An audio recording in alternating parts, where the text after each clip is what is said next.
우리가 성경을 읽을 때 성경 속에 기록되어져 있는 문자적으로 표현되어 있는 그 구조를 우리가 당연히 이해를 해야 됩니다.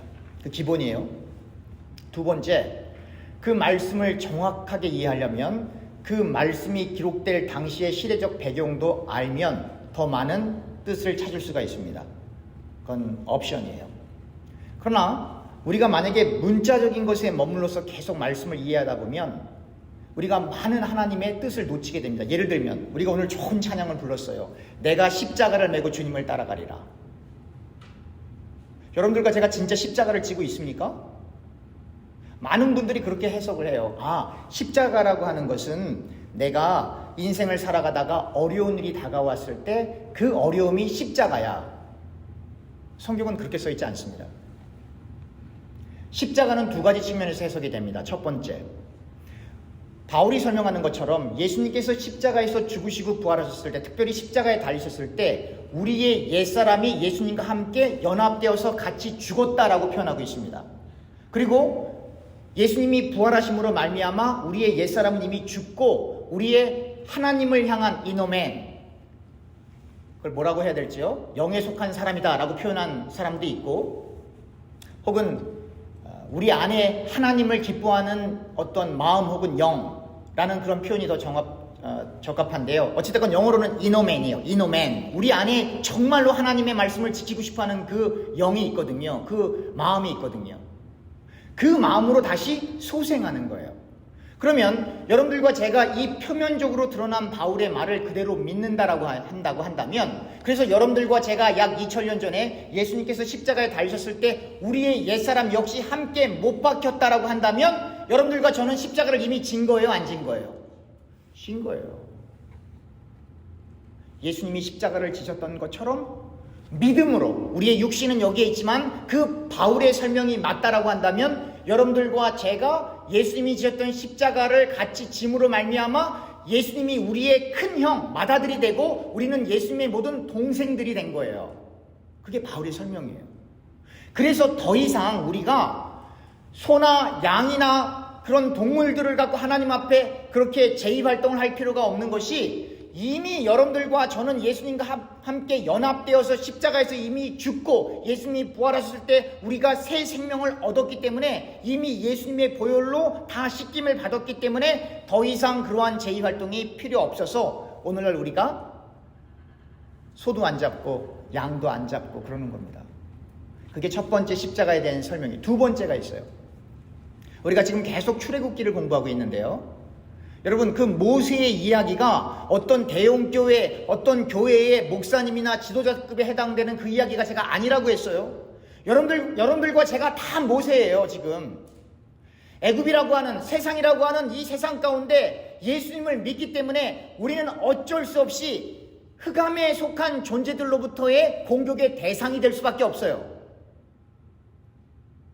여러분들과 제가 이 세상 속에서 들어가서 살고 있는데 하는 일이 모두 잘 되고 뭐 불편한 것도 없고 꺼리낌도 없고 그냥 세상에서 오래오래 살고 싶은 마음으로 간절하다고 한다면 그 사람은 예수 믿는 사람 아니에요. 왜 그러냐면 여러분들과 저는 모두 이집트의 왕 바로 앞에 서 있는 모세처럼 이 세상 가운데 뚝 떨어져 있는 거예요. 그래서 정말로 하나님에게 속한 사람은 이 세상 속에 있으면 마음이 불편해요. 내가 하는 일이 잘 되고 안 되고는 그 두 번째예요. 이 세상 속에 하나님에게 속하지 않은 사람들과 커뮤니케이션을 하면 마음이 답답해요. 그리고 더 이상 이야기하고 싶지도 않고 어디 같이 가고 싶은 마음도 안 들어요. 왜 그러냐면 이 땅은 공중 권세 잡은 자가 지배하는 곳이에요. 이 땅에서 아무리 훌륭하고 아무리 좋은 정치체제나 아무리 좋은 문화나 음악이나 예술이나 기타 등등이 나와도 그 모든 것들은 전부 사람의 귀를 즐겁게 하고 사람의 마음을 만족시키고 하는 것이기 때문에 하나님에게 속한 사람들은 사람에게 포커스가 없고 하나님을 바라고 있기 때문에 관심도 없고 재미도 없어야 되는 게 정상이에요. 그런데 이게 웬일입니까? 제가 언젠가도 말씀드렸던 것처럼 점쟁이가 광고지를 만들 때 그 전단지에 뭐라고 쓴다 그랬어요? 기독교인 대환영. 이게 현실이에요. 이게 오늘날 얘기가 아닙니다. 15년 전부터 이랬어요. 제 기억으로는. 그 전에는 목사님들이나 어떤 장로님들이나 권사님들이 관증을 하면 점집에 가면은 점장이들이 기독교인들을 알아보고 점을 못 치고 덜덜덜 떨더라. 그런 간증이 나왔을 때가 30년, 20년 전에 그런 간증이 나왔어요. 그 이후로부터 제 기억에 어린 시절이었지만 기억에 5년쯤 지나니까 전단지가 막 정말 날라오는데 기독교인 대환영. 그게 15년 전이라고 한다면 오늘날은 어떻겠습니까? 그러니까 십자가라고 하는 건 우리가 정말로 예수님을 믿고 그분의 제자로서 또 나그네로서 인생을 살아간다라고 한다면 이 땅 자체가 이미 가시밭이에요. 이 땅 자체가.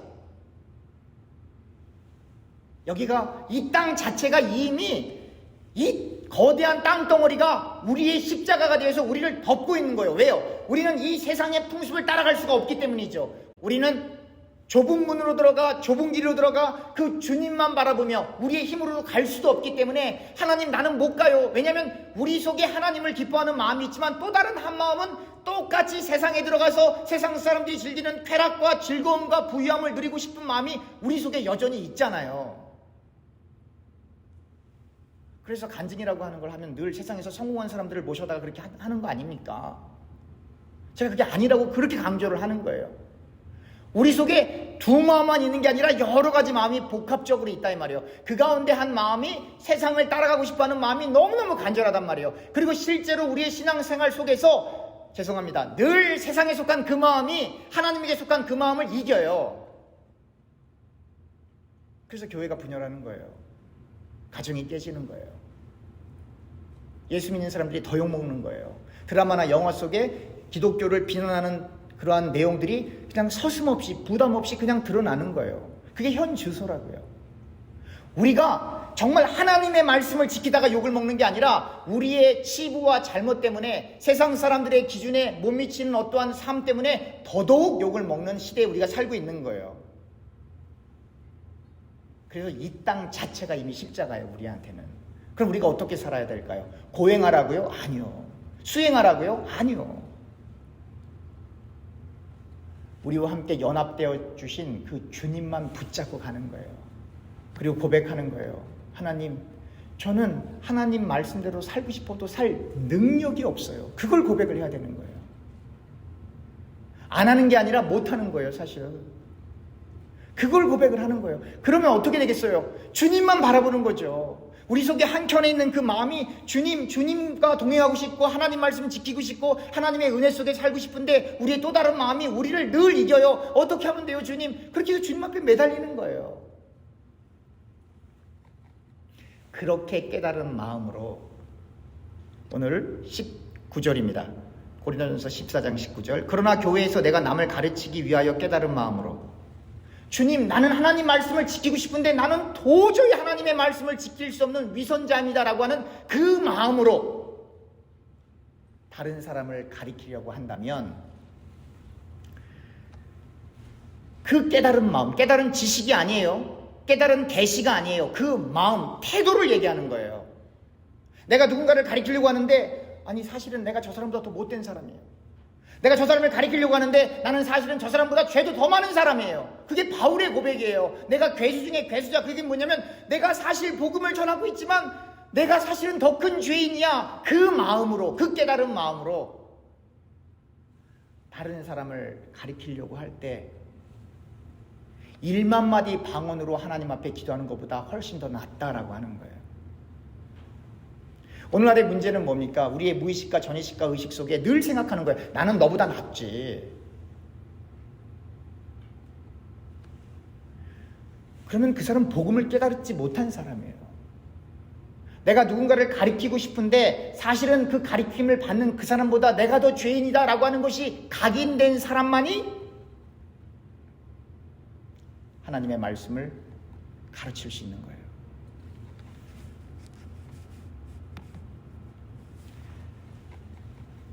그 마음을 받은 사람이 은혜를 받은 사람이에요. 사실은 은혜가 뭡니까? 우리가 누군지를 아는 게 은혜예요. 첫 번째는 우리가 누군지를 알아야 하나님이 보이기 시작을 하는 거예요. 또 반대로 하나님이 보이기 시작을 해야 내가 누군지를 알아요. 나만 보는 사람, 나 중심대로 사는 사람, 나만 좋아하는 사람, 나의 인기와 나의 존중과 나를 위한 사람은 하나님도 안 보이고 하나님만 안 보이는 게 아니라 옆에 있는 사람들도 안 보여요. 그래서 그 사람이 가는 곳에서는 늘 분열과 갈등과 상처와 아픔이 있는 거예요. 누가 그렇게 만든 게 아니라 본인이 그렇게 만든 거예요. 그리고 나중에는 버림받을 가능성도 많아요.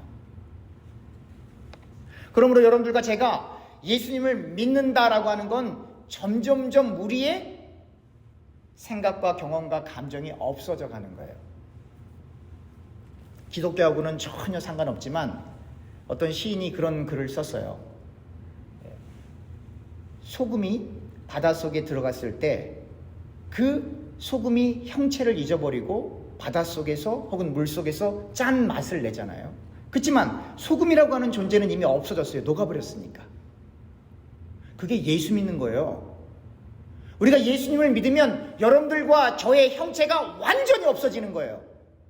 그리고 무슨 맛, 무슨 냄새만 나는 거예요? 그리스도의 향기, 소금 맛이 나야 하는 거예요. 그걸 예수 믿는다라고 하는 거예요. 그게 안 되는 모든 사람을 향해서 종교 생활한다 그러는 거예요. 그래서 제가 수차례 설명드렸던 것처럼 하나님께서는 그 뜻을 알려주시기 위해서 요한이라고 하는 사람, 제사장 가문에 속한 그 요한이라는 사람하고 세례 요한이에요. 세례 요한이라고 하는 사람을 성전에 머물지 않고 그 사람을 뽑아다가 광야에 옮겨놓는 거예요. 그 얘기는 뭐예요? 그 광야에서 하나님 말씀을 나누면서 성전을 향해서 너희는 다 죽은 마귀의 자식들이야 그러는 거 아니에요. 단순히 어떤 종교와 반대해서 싸우는 개념이 아니라 템플 안에는 진리가 없다라고 하는 거예요. 그 일은 오늘날도 똑같이 재현되고 있어요. 중세시대에 교회가 타락하니까 개신교가 나온 거 아니에요. 리폼한 거 아니에요. 개혁주의가 나온 거 아니에요. 근데 개혁주의의 모로는 날마다 개혁한다예요. 날마다. 무엇에 비추어서? 말씀에 비추어서. 개혁주의 모로가 날마다 말씀에 비추어서 하나님의 뜻대로 날마다 새롭게 개혁하는 것인데, 개신교도 오랜 기간 지나다 보니까 개혁보다 뭘 더 좋아해요? 전통. 누구를 위한 전통? 사람을 위한 전통. 사실 오늘 우리가 성만찬을 하지만 이게 한국말이 참 어려워요. 많은 사람들이 예수님의 살과 피를 기념하라. 아니에요. 성경에 그렇게 안 써 있어요. 누굴 기념해요? 정확하게 보면 예수님의 피와 살을 기억하라예요. Remember. 어떤 절기를 따라서 우리가 기념하는 게 아니라, 축제에서 어떤 셀러브레이트 하는 게 아니라 예수님의 피와 살을 기억하라. 그럼 제가 여러분들에게 물어야죠. 여러분 보신 적 있어요? 없잖아요. 그럼 우리가 어떻게 기억하냐 이 말이에요. 본 적이 없는데. 그래서 다시 바울의 설명으로 다시 돌아가는 거예요. 우리의 옛사람이 예수님과 함께 십자가에 연합하여 죽었어요. 그러니까 우리가 육신적으로 예수님을 본 적은 없지만 우리의 영은 예수님과 이미 연합된 적이 있었다라고 하는 거예요. 그래서 여러분들과 제가 오늘 방언이라고 하는 것이 나오는데, 하나님과 깊이 있는 커뮤니케이션을 하게 되면 바울이 설명하는 것처럼 내가 내 몸 밖에 있었는지 내 안에 있었던지 잘은 모르겠지만 내가 3층까지 올라갔다라고 하는 표현들이 나온단 말이에요. 그 얘기는 뭐예요? 단순히 뭐 입신했다, 천국 봤다 그 얘기하는 게 아니에요. 깊이 있는 기도를 통하여 1차원, 2차원, 3차원을 넘어서서, 다시 말하면 시작도 없고 끝도 없는 하나님의 시간, 알파와 오메가 되시는 그 하나님의 시간, 그리고 공간과 환경을 초월하시는 하나님의 스페이스, 그것을 통하여 하나님의 이끄심대로 우리가 하나님과 소통하게 되는 자리가 있다라고 하는 거예요. 그 자리에서 여러분들과 제가 문자적으로 읽게 되는 그 말씀들이 매칭이 되고 깨달아지는 거예요.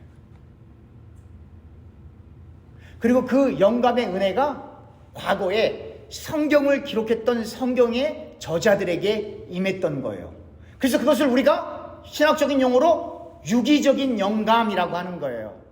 왜요? 그 인간이 갖고 있는 모든 경험과 교육과 어떤 상태를 다 가지고 있으면서 그 위에 성령이 임해서 그 성령에 이끌림 받아 여전히 그가 갖고 있는 어떤 글체, 문체, 어떤 특징들은 그대로 있지만 그러나 그 제한된 인간적인 경험 가운데 하나님의 뜻이 가려져 있는 하나님의 뜻, 그 뜻이 계시되어서 그 사람에게 전달되어 그 사람이 글을 작성하게 됐을 때 그것이 성경으로 된 거거든요. 방언이라고 하는 건 사실 하나님과 기도하는 사람과의 관계 속에서 일어나는 일들이에요. 과거에는 방언을 못하면 구원을 못 받는다라는 말까지 해서 방언을 훈련시켜서 할렐루야 1000번 만번 하면 방언이 터진다더라, 이런 말도 안 되는 행위들도 있었어요. 그래서 그러한 말도 안 되는 행위들 때문에 방언 자체가 다 나쁜 것으로 오도될 때가 너무 많이 있었어요. 근데 그걸 또 아셔야 돼요. 그런데 그럼에도 불구하고 그 당시에는 사람들이 방언을 그렇게 사모했어요. 제가 물어볼까요? 방언 달라고 기도하신 분 혹시 계세요? 이 자리에? 한 분도 안 계세요?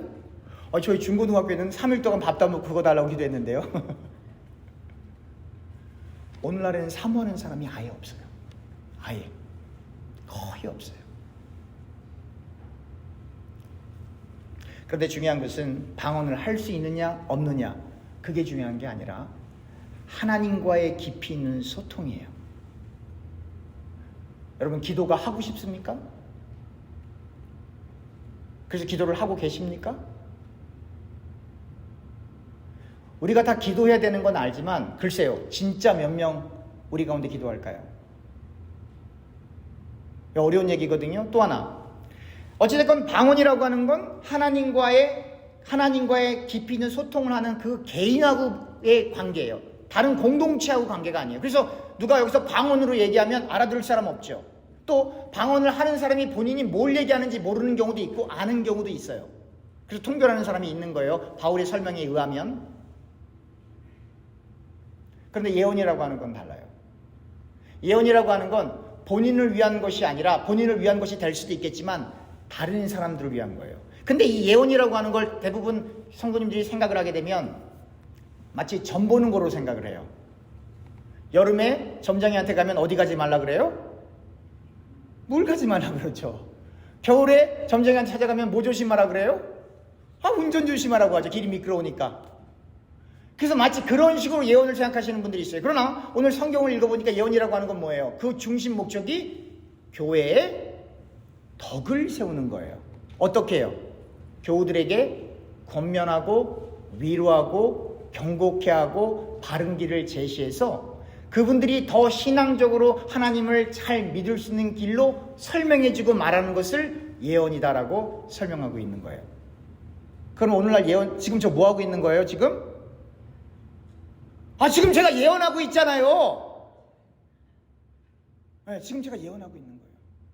그렇게 설교를 예언의 한 형태로 받아들이는 그룹들이 있었고, 또 구약시대처럼 하나님의 어떤 신적인 임재가 임해서, 성령이 임해서 그 말을 대언하는 것으로 이해하는 두 가지의 흐름이 교회사 속에 있었던 것입니다. 그런데 문제가 있어요. 교회사 속도 그렇고 오늘날도 그렇고 어떤 사람이 하나님으로부터 말씀을 받았다라고 하는 거예요. 그리고 그걸 글을 쓰기 시작을 합니다. 그리고 그것을 또 다른 성경의 권위에 둡니다. 이걸 우리는 뭐라 그러죠? 이단이라고 하는 거예요. 그래서 여러분들과 제가 말씀을 나눌 때에도 성경의 테두리 하에서 있는 거예요. 여기를 벗어나지 않는 거예요. 말씀이 가라는 곳에 가고 선하는 곳에 선다라고 하는 건 말씀 안에서 말씀을 나누는 게 설교예요. 그러니까 제가 설교하다가 실수할 때가 있어요, 없어요? 있죠. 제가 틀린 설교할 수 있어요, 없어요? 있죠. 그럼 여러분들은 어떻게 해야 돼요? 목사님이 설교하니까 무조건 아멘 해야 돼, 하나님의 종이야, 이러면 안 된다 이 말이에요. 말씀으로 돌아가서 각각의 교우님들이 말씀을 묵상하면서 읽어가면서 이 말이 틀린지 맞은지 확인하는 작업을 해야 돼요. 베레아 성도들처럼. 그래서 저도 그렇고 우리 교우님들도 그렇고 저라고 하는 한 사람이 의존하는 게 아니에요. 여기에만 의존하는 거예요. 그리고 틀린 게 발견되면 배짱 부리지 말고 그냥 솔직하게 얘기하면 돼요. 죄송합니다. 제가 잘못 설명했습니다. 그러면 되는 거예요. 아니라고 우길 필요 없어요. 그럴 수 있죠. 그런데 중요한 건 깨달음이에요.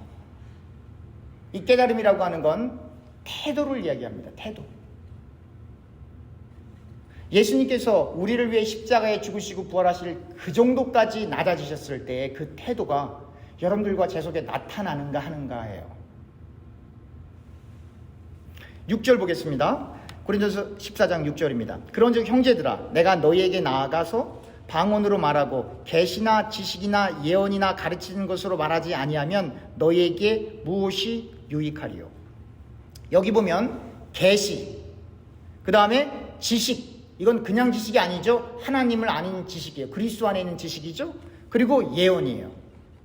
그럼 여러분 구약 성경에 보면 일단 예언에 대해서 많은 부분이 나옵니다. 구약 성경에서 누구를 예언하고 있어요 지금? 예수님. 구약 성경에서 예언하고 있는 모든 건 다 예수 그리스도예요. 예수 그리스도의 모형으로 설명된 것들이 그렇게 많은 거예요. 그러면 예언이라고 하는 것이 하나님으로부터 오는 것인데 그 예언의 주체가 되시는 그 하나님이 선지자들과 예언자들을 통해서 예언하게 하는 것이 예수 그리스도예요. 자, 그럼 두 번째, 계시. 계시라고 하는 건 뭐예요? 감추어져 있는 것을 드러내는 걸 영어로 revelation이라고 해요. 계시하는 거예요. 우리는 못 봐요. 감춰져 있기 때문에. 그래서 누군가가 그것을 보여줘야 돼요. reveal 해야 돼요. 폭로해야 된다고요. 그것을 계시라고 해요. 다시 말하면 하나님의 말씀이 여기에 있는데 그 말씀이 가려져 있어서 그걸 못 보는 거예요. 더 쉽게 얘기하면 예수님 당시에 예수님께서 그렇게 수많은 기적들을 많이 행했는데 그 예수님을 보면서도 그들의 눈이 가려져 있어서 그 계시의 말씀이 성육화 되신 인카네이션 되신 그 예수님이 안 보이는 거예요. 누구한테? 종교 지도자들에게. 바울에게도 그게 안 보였어요. 그래서 다메섹 도상으로 이렇게 오다가 공문서를 받아다가 하나님을 잘 믿는 바리새인 중에 한 명이었기 때문에 예수 믿는 사람을 잡아 죽이려고 공문서를 받아다가 이렇게 다메섹으로 내려오는 그 다메섹 도상에 그 길 중간에 예수님을 만나는 사건이 벌어지죠. 그리고 그의 실체가 드러납니다. 그게 뭐냐면 그의 눈에 뭐가 가려져 있어요? 비늘이. 근데 그 비늘은 원래 있었던 거예요. 원래. 그때 생겨난 게 아니라 원래 있었던 건데 그게 주님을 만나니까 원래 있었던 비늘이 보여진 거예요. 그 얘기는 뭐냐면 예수님을 봐도 보이지 않는 그 비늘이 있다 이 말이에요. 그 예수님을 알아보려면 아나니아라고 하는 선지자가 하나님의 말씀을 붙들고 와서 그것을 열어줘야 돼요. 기도함으로 안수함으로 그 비늘이 떨어지는 사역을 해야 돼요. 그걸 설교라고 하는 거예요, 여러분.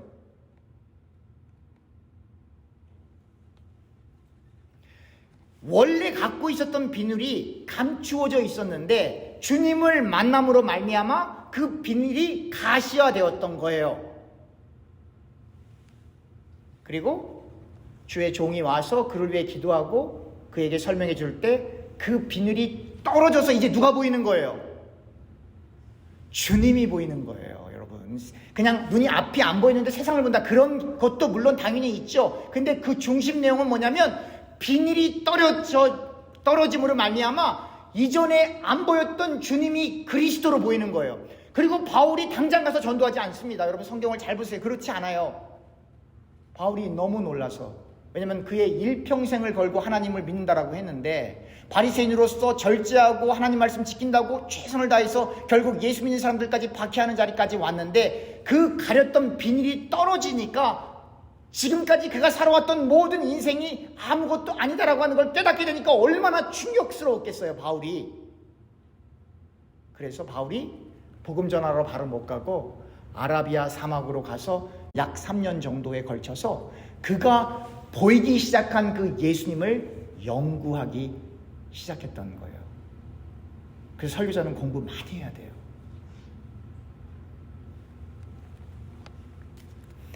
여러분들과 저도 또 교회 밖에 있는 사람들도 어떤 이는 예수님이 확연히 보이지만 어떤 이는 예수님이 부분적으로 보이기도 하고 어떤 이는 예수님이 전혀 안 보이기도 해요.